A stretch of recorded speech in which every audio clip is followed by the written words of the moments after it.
Bit of a blast from the past for me. This is a Vox Q Series Base 60 combo, and this very amplifier was in the back line of the very first gig that I ever did at the age of 11 years old. Played by a wonderful bass player called Anna. She's owned it ever since. She has now donated it to me to get this thing up and running.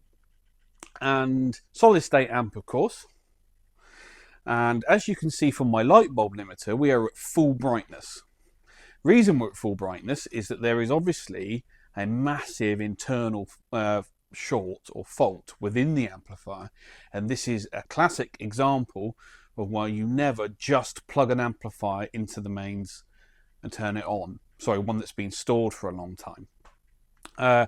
And this is why I've got a light bulb limiter, so I can soft start these things and check whether there is a fault, which quite clearly there is. So Anna has actually given this to me to keep, and I think as it's a bit of my history, and I did want a little practice bass amp anyway. It's got the original Vox logo that we're going to have to reattach somehow. Or I can actually smell it. Oh dear. So yeah, clearly there's something going on. But isn't that interesting?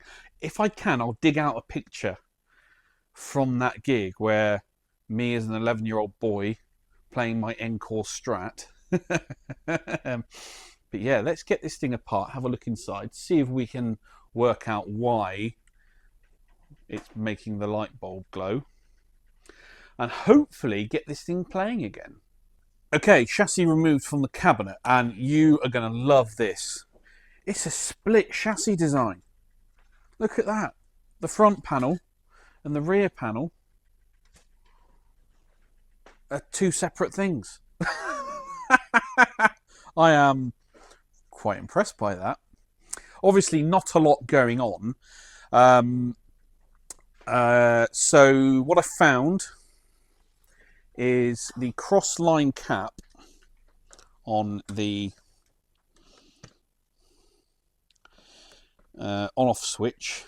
You can see is quite clearly cracked open and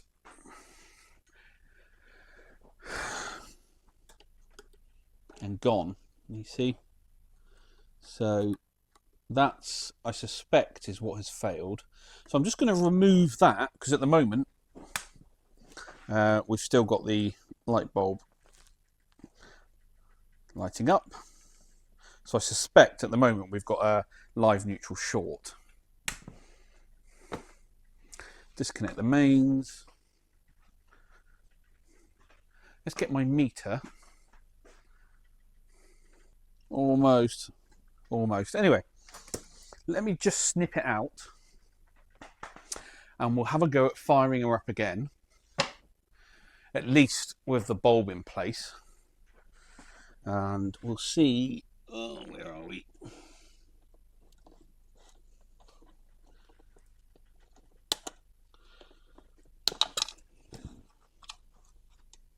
Oh yeah. Oh, she's toasty. Oh, she is warm. She is warm. How warm are here, you ask? Well, transformer is 22 Celsius. Back panel 26, and that cap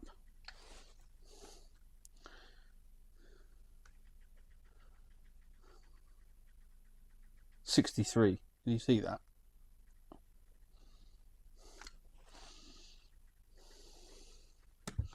So that's definitely pop. Look, you can tell. God, that's hot. Reefer. Ow.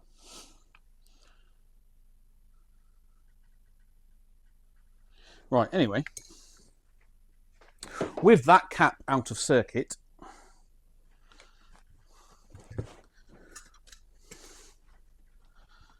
plug back in.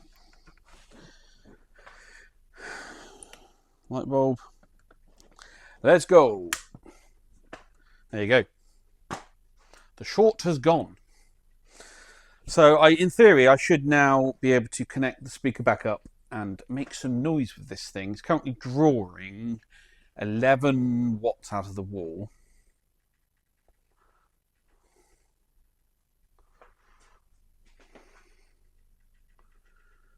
Yeah, all good. Let me connect up a speaker and let's see if we get some sounds out of it. Right, so currently plugged in with my Rider 52 P bass.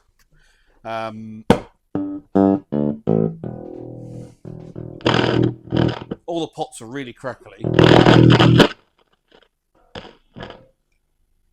So we'll give all those a good clean.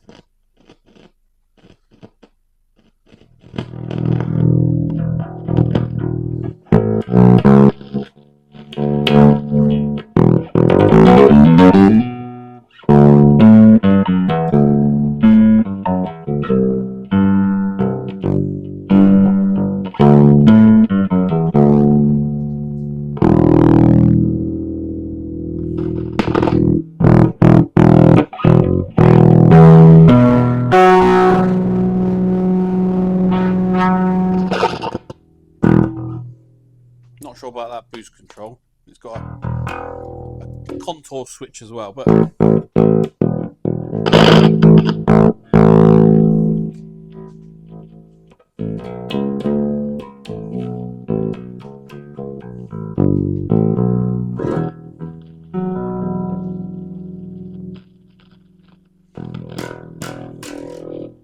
well, needs a good service. Needs a really good service. But yeah, there you go. Back to life. So far, just a resurrection, not a restoration, which I will be doing. So we'll give it a full recap. Go through the circuit, full service, full sort out. And I've got myself a really nice, solid state practice bass amp for the workshop.